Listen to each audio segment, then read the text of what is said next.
sgu ikke noget. Nå, ja.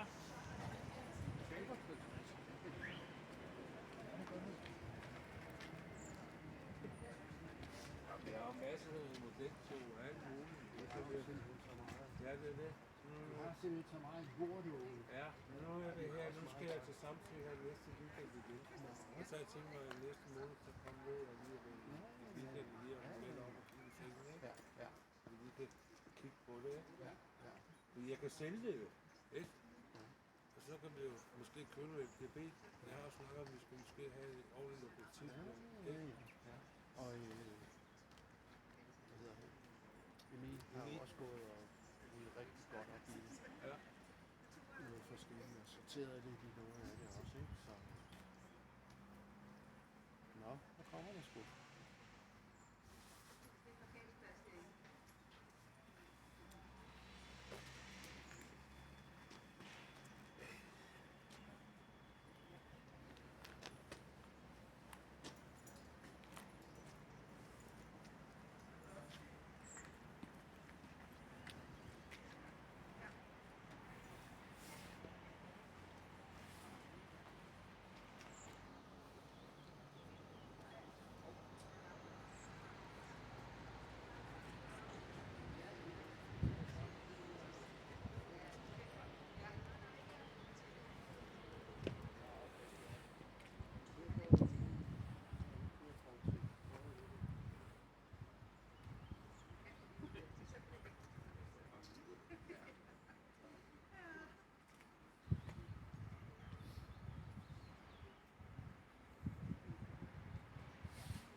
Tjek ikke ind. Ja. Hvis jeg lige skubber til dig. Ja. Jeg er spændt på. Til Højgaard har fjernet den der udligning. Du var ved at lave resten på opgaven.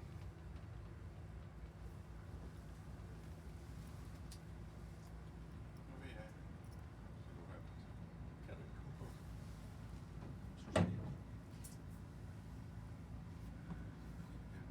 System. Du kan ikke finde ud af, at de faktisk skal svare på et politikerspørgsmål. Og nu vil de ikke finde ud af, om de så har lyst til at stille op til en spil. Du har sukker med. TV2.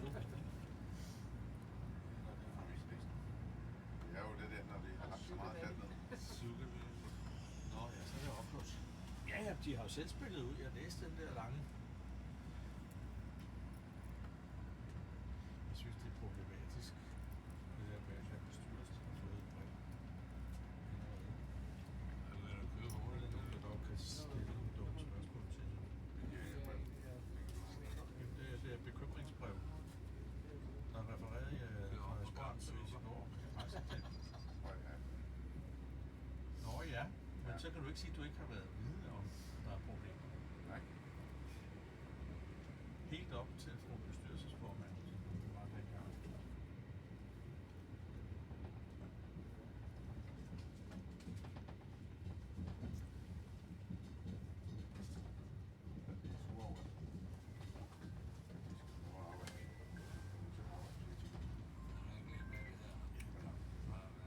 Hej. Det skal vi ikke blande os i. Nej,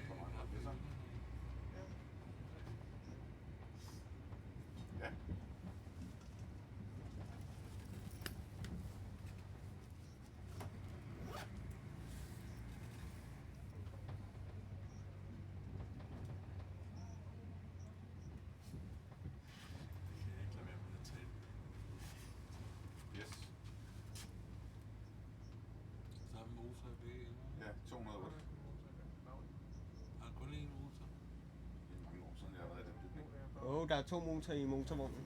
Der er 2 motorer. Du kører kun på en hver gang, ikke? Den kører på begge. Begge to? Ja.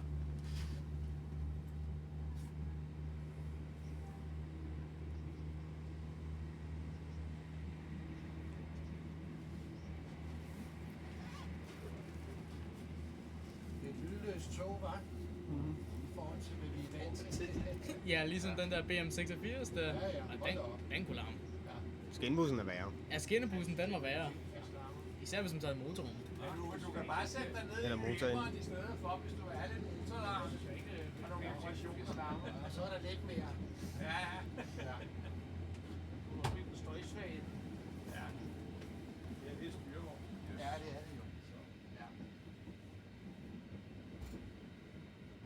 Det må vi prøve at tage. Ja. Ja, ja, men så må vi se, hvad der er. Det er problemet, når det ikke er så svært.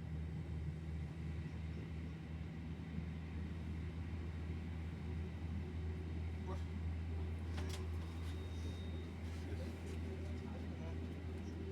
Tak. I måde. Hej. Nå, du nåede det lige. Det gjorde jeg.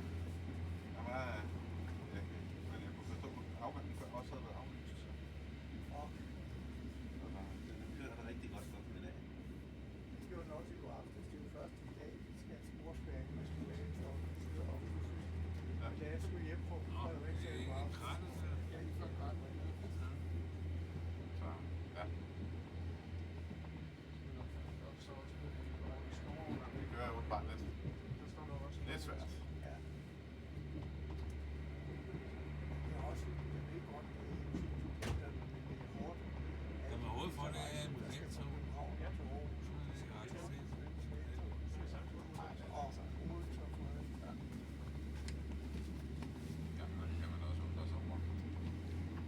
Ja.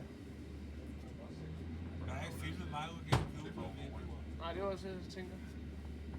Der må være en idé med det.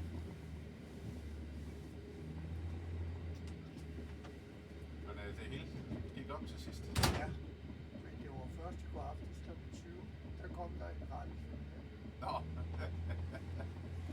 Så. Det er nok også lidt arbejdsdag. Men jeg kan ikke komme fra tiden her. Nej. Jeg vil sige, de var ikke så gode til undervejs her. Bare lidt forsigtigt ud af København. Så, så holder vi ude foran Ringsted station. Ja. Fordi når de skulle have det langsomt tog til Næstved foran. Ja, Det vil ja. sige, det er jo også en lille udfordring, ikke? Hvor er det blevet bygget henne med det der? Flytning. Hva? Flytning. Tyskland. Men vi gik ud og kiggede her. Det gik ud på en fire. Så er Mercedes-motor derinde, eller hvad? Jeg tror, det var med. Men der kom også Mercedes i. Ja. Den Mercedes-motor, vi har i centralt, det er jo en motor, som Sådan en her. Ja. Hastigheden, der er, det er 25 på noget. Den er 30. Ja, der blev med, ja. Det er dumt, så sagde jeg 25. Ja, den er i 30. Ole, den er 45. Strækningshastigheden er nede af 45. Men vi kører kun 30, siger Leif, fordi det er så længe siden, der er Altså kørt tog sidst. det cirkulære, jeg har fået fra Trafikstyrelsen på Ja. toget her, den siger 30. Ja, strækningshastigheden er 45. Det er jo det, vi har ligget og kørt med. Hvad? Det er det, vi har ligget og kørt med skindbus. Ja, men det er også et andet aktietryk. Jamen det hænger det så i. Jeg er ked af at sige det. Jo, jeg har papir på det. Jeg har det ligger i en stilsbil taske. Ja, Fordi det Leif, han sagde til mig ude på morgen, det var, at det er en speciel kørsel. Men når vi skal ligge og køre med passagerer i normal trafik, ja. så er det 5. Når de har fået papir. Ja. De kører jo rigtig sagt til at tog, uden at prale. De kører på mit papir. Ja. Ja, ja, det er så toget. Men jeg siger strækningshastighed.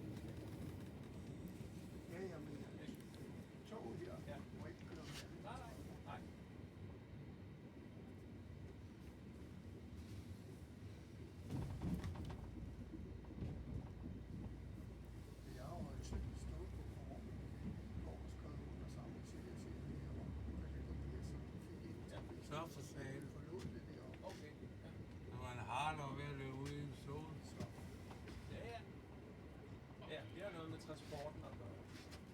Ja, og så Og ikke noget med strækningshastighed. det står i det. Ja. Med toget. Der står ikke med strækningshastighed. Nej, nej.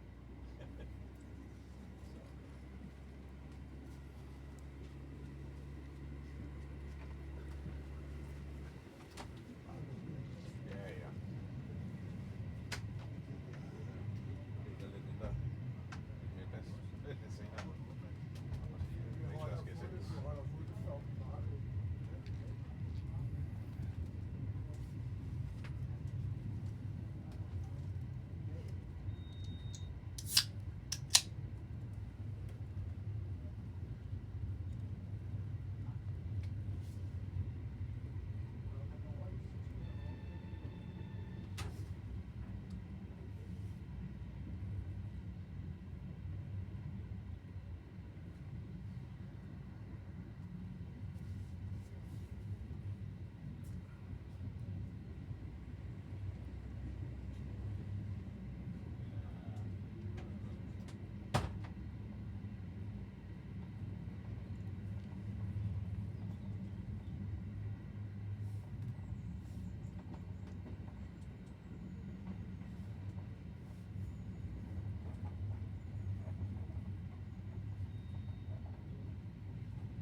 Så vil lige prøve at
Jeg tror, det er, jeg ved ikke, om Simon ham lige her var vækkerløs.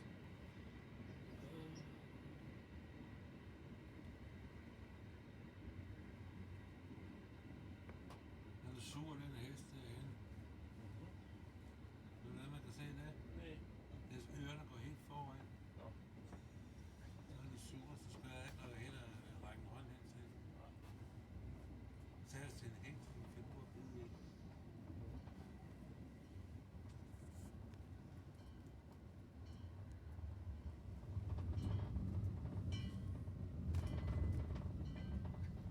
Stod nogen derovre. Jeg kunne ikke se, hvem det var. Det står jo. Nu er det spændende på, om der er fuld af jord og spor længere ude. Og bare Hvad er i jul? Ja.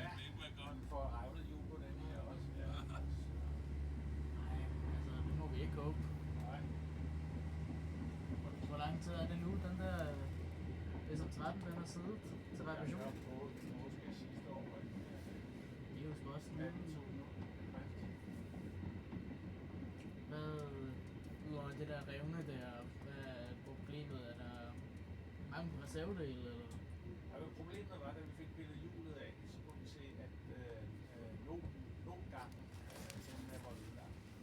også det. Så har vi forsøgt at skaffe en anden aksel, og de aksler, vi har fået hjem, enten så passer konusen ikke, eller også så var de lige så ødelagt som den aksel, som vi i princippet har kasseret. Så nu har man besluttet at få nyfremstillet en helt ny aksel. Og det tager sin tid. Det tager sin tid for 45.000. 45.000? Ja. Det er ikke lige nogle småpenge. Så må vi håbe på, at det snart Det er kun kommer. for én aktie, ikke? Jo jo. Ja. 90.000 for to. Jamen, vi skal kun have en. Ja, det er kun én Vi heldigvis. skal kun en aksel, ikke? Ja, ja. Men det er stadig 45.000. Jamen, den har også fået lov til at svæve lidt over kraven i sidste års tid nu. Ja, altså vi ved ikke rigtig, hvad årsagen er til den gravlighed er opstået. Teorien det er, at den er kommet indefra. Det vil sige, at i sin tid, da man har valset og smedet julering, så er der opstået godt indvendigt, som ikke er og så er den begyndt at kravle længere og længere. Ja, og så opdagede vi den, og så... Ja. Eller, Ja. Det er teorien. ja, desværre, det sker jo. Så må vi... Vi snakkede med, det var så en af mine gamle kolleger, som jeg sad ved et kontor med, det laver en også Ja. 5 år. Og han er specialist på jul, og ved rigtig meget. Han har aldrig nogensinde set sådan en revne, Er sådan en oveni. sagde han. Så Ja, men som jeg selv Perfekt. håber. Hvad? Inden så lå den og sov, så var det en død kat, der lå. Ja, vi må håbe på, at han skal ind på os. Den lå inde i et nedlagt spor. Så kryber rundt, så blev den lidt og sove. Den tog sig en lur. Et eller andet sted. Nej, men nu er det jo bare håb på, at... Jamen, sidst jeg så det ud, som om den havde ligget og vente. Den er nok stået inde i døden. Ja, eller noget. Man kan sige et eller andet sted, at den var død, træt. Ja, for den rørte sig ikke ud af flækken. Det vil jeg normalt heller ikke gøre, hvis jeg sov så tungt.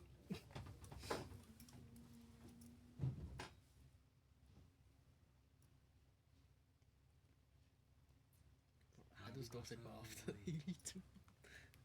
Okay. Jeg tror, de har haft god tid til at ordne bommene. Jamen, tilstedet er jo en del af sikringsanlægget. Ja. Så derfor så er der ikke nogen af tilstederne, der virker. Ja. Så det er manuelt. Men så er de jo lavet med fjernbetjening. Nå, ja. Smart. Og det virkede nogle gange. Ja.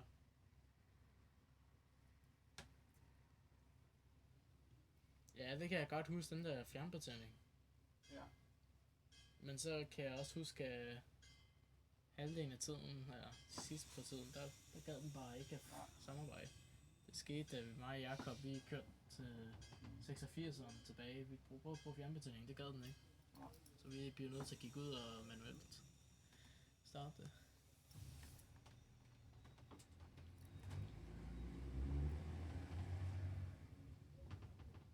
Og Ja, men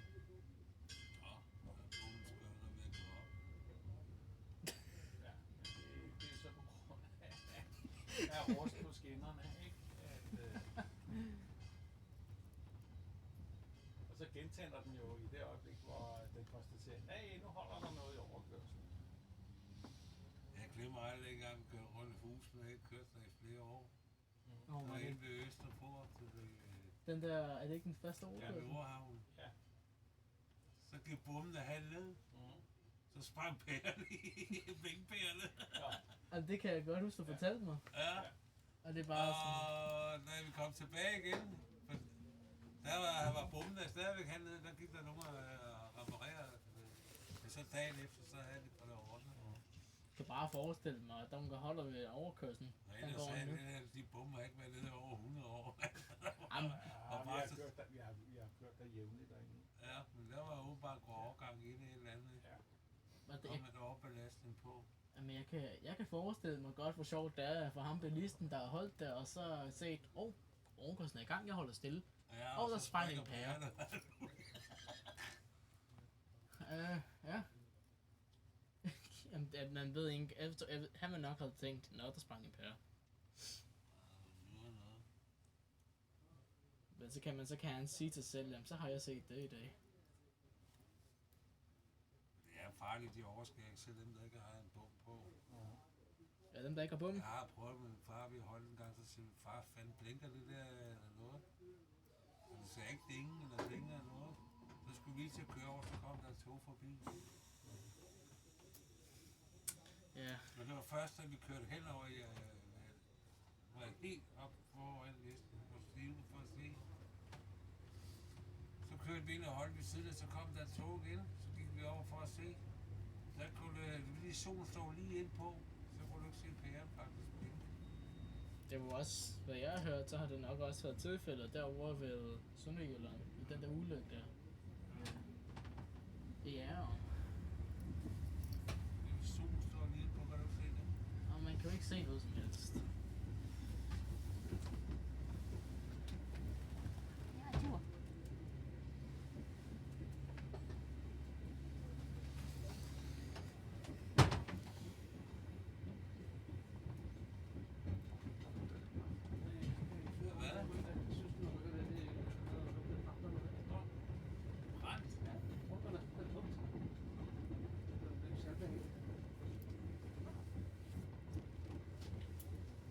Bremserne.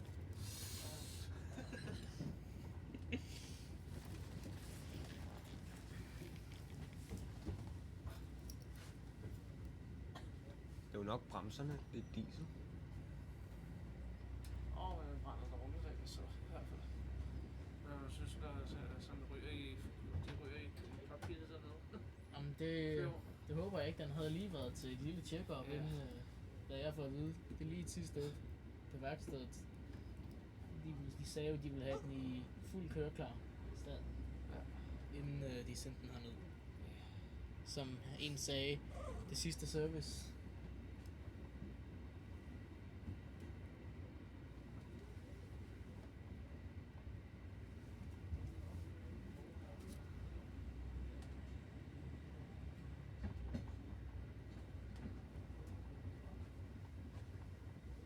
Eller udsættet i udstødningen. På en eller anden måde gå op i et førhus. Ja, men udstilling så er jo helt ude i den anden form. Men det er nede i det førrum der. Ja, nede det form. Der kan det godt være, der lugter lidt larm lidt. Men det er jo YM derovre. Vi sidder i YS'er. Og der er en, der tager billeder. Jeg tog roligt. Han tabte sin objektiv. Ups.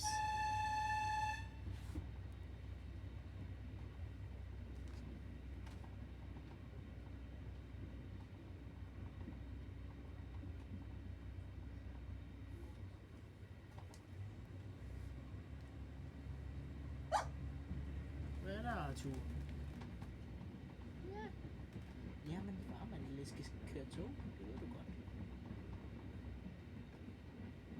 Så meget snart. Yes.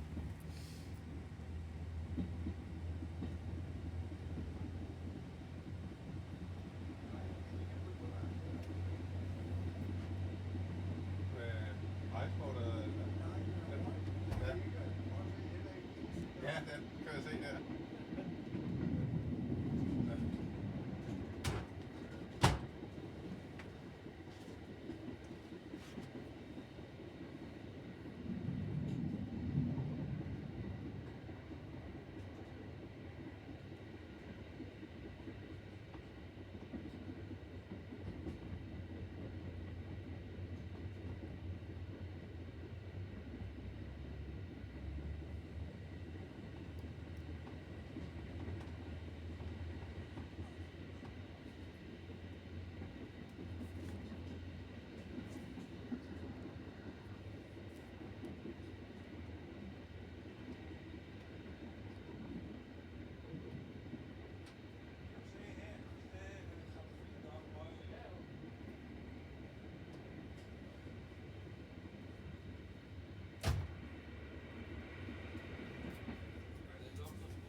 Det var fordi det er gødningssæson.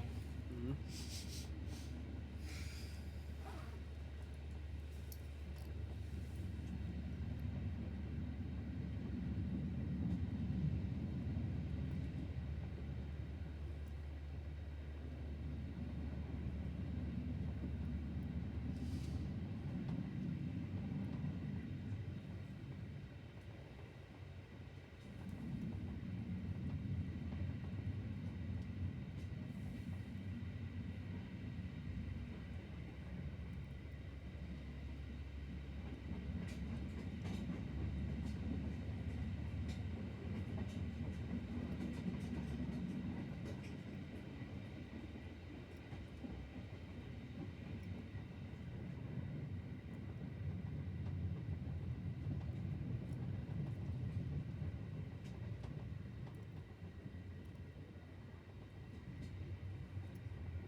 Det er ikke lidt kedeligt bare at filme ud af vinduet.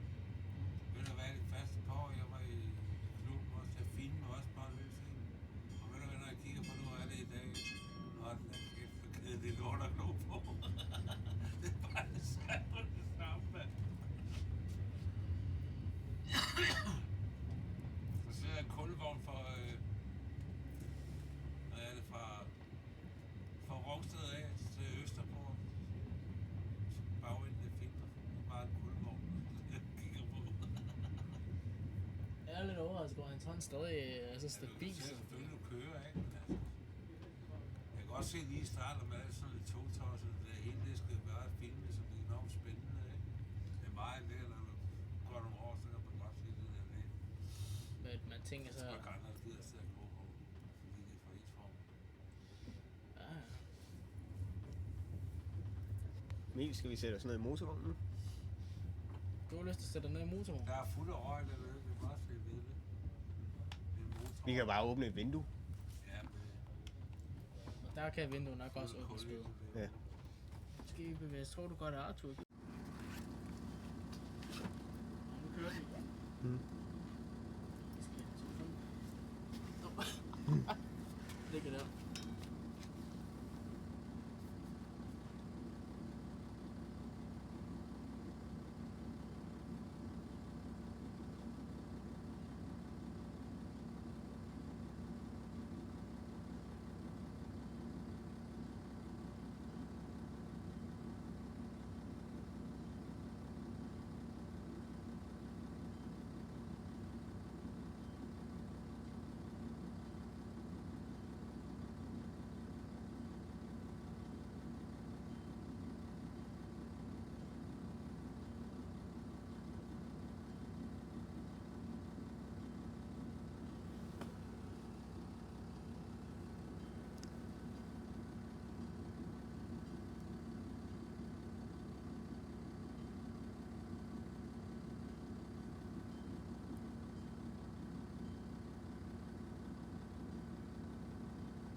Så du haren?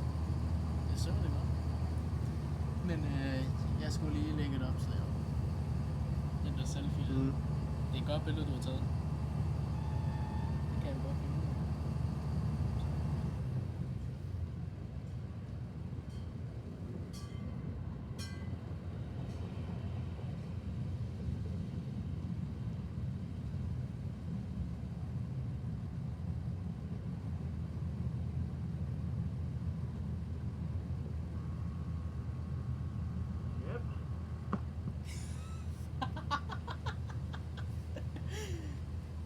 Hold nu. Den er lav. Højtaleren er lav.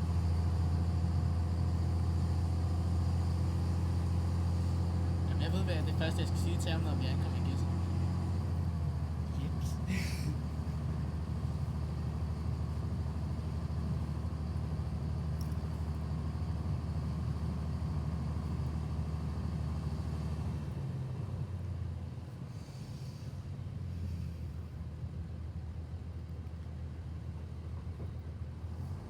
Det føles lidt som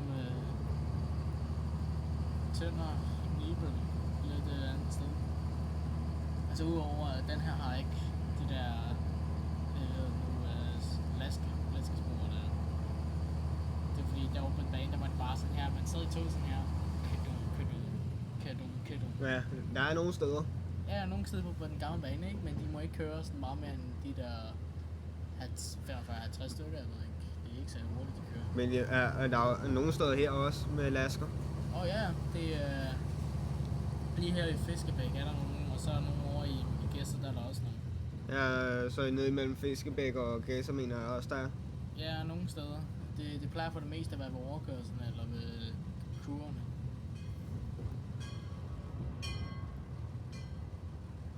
Nu kan der virkelig blive slidt bane.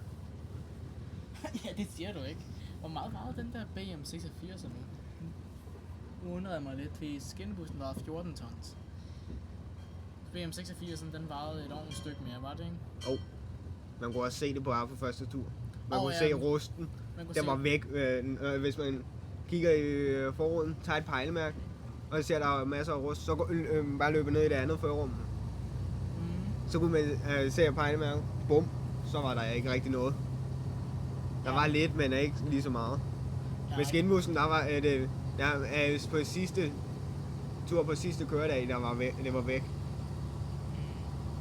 Men det er sådan lidt, når jeg kigger på den her, den vejede jo, jeg ved ikke, om større.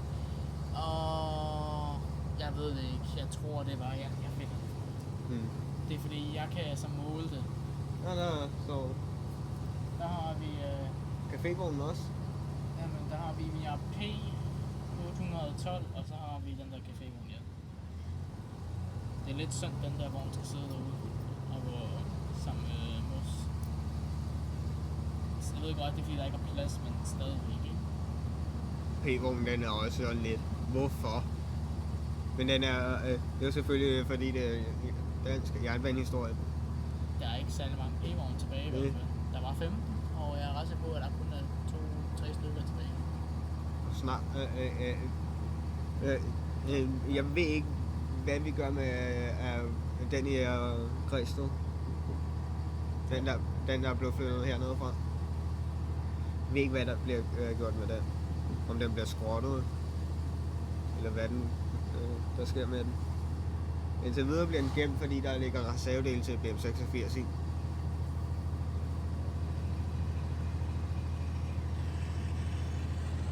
Og det var bare den der optagelse, jeg havde fra Nykøbing.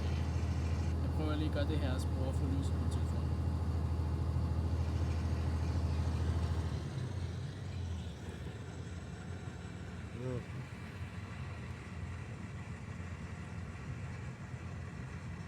Der var jeg ikke med. Nej, men det var også mig, Jakob og hvad hedder det nu, Andreas. Jeg prøver at finde ud af.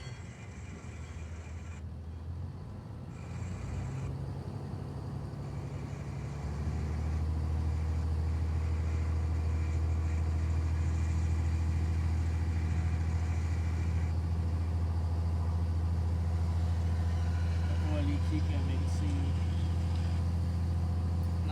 at kigge på nogle af billederne.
Okay, 30, eller nej, vent.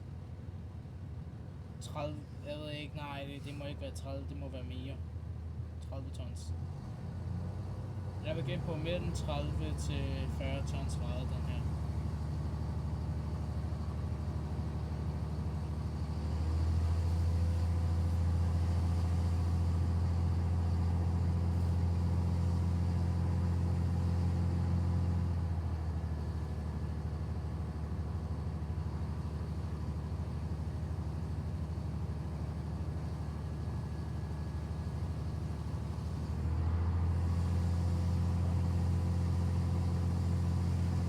Omkring de der 30 tons, 30-31 tons varet, den der store der, jeg ved det ikke. Jeg er ikke sikker. Men det må nok have været der 30 til, jeg ved ikke. Men den her, den var i hvert fald mere. Og flere aksler. I stedet for 2, så er der 4.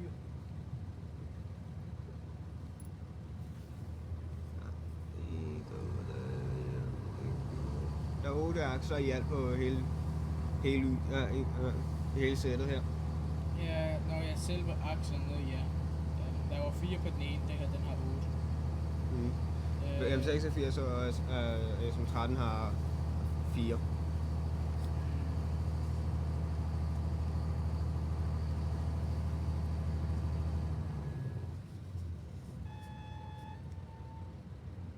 Den lyd der. Og det bliver så fedt at høre den der, det er en fløjte, jo, er det? Nej, eller en form for, hvad er det? Luftfløjte? Jeg ved det. Godt spørgsmål. Det kan du spørge Jakob om. Han er den, der er nok den, der er mest styr på det. Jamen, han er jo også en af de eneste inde, der rent faktisk har kørt. Nå, jeg prøver lige at tjekke.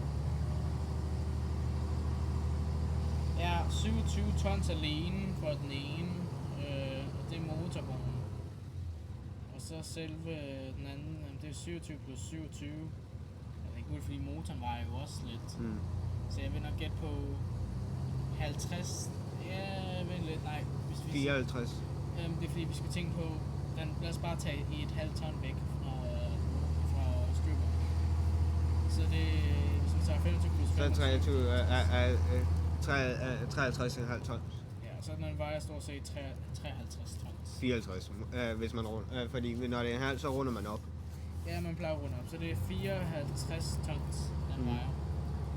Det er en god del. Det er i hvert fald, hvis den anden den virkelig vejede 31 tons, så vejer den her mindst 22 tons mere. Nej, 23 tons mere. Så det er ikke det doble, men det er deroppe af. Ja. Og jeg skruer ned på lyset på den her, den brænder mit batteri. Og brænder øjnene. Ja. Ej, det er om natten, den brænder øjnene. Ja. Når det er helt mørkt, og man tænder på telefonen. Boom. Især når det er sådan helt mørkt i et rum. Nå, så er der problemet med 129. Jamen ikke 129 igen. Det er altid. Ej, kan du ikke huske dengang, da den blinkede både med hvidt, og så blinkede med gult? Der er nogen, der sagde, signalet betyder kør, hvis du tør. I dare you to drive. Og det var også bare, der var nogle lokomotivfører, der reagerede på det, og de sendte grine-emojis, og de tænkte bare, hvad fanden der gav vi jeres overkørsel. Hey dude, hvilken gang er det op? Opad, eller Opad. Dræk den. Den kom ud. Det er det, der er ulempe med at have åbent vindue. Ja, men det er jo hvad vi må gerne, tænker jeg.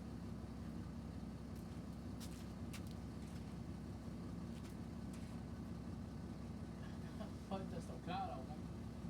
Jesus dog. Jeg ved ikke om det. Der er nogle biler. Men jeg ved ikke om jeg kan se Simon. Er det ham med den blå jakke? Nej, jeg er ikke sikker, hvad for en jakke han er på, men det er en, der hedder, hvis du kender en, der hedder Simons Tog. Jeg har hørt om det. Det er Jeg ham. tror endda, han har kommenteret på en af mine videoer. Han er en, jeg ved ikke direkte ven, men jeg snakker meget godt med ham. Og han spurgte tips ind til, hvor det var bedst at filme. Hvad? Nu gik det ned. Og op. Nu må det stoppe. Nu må den stoppe altså.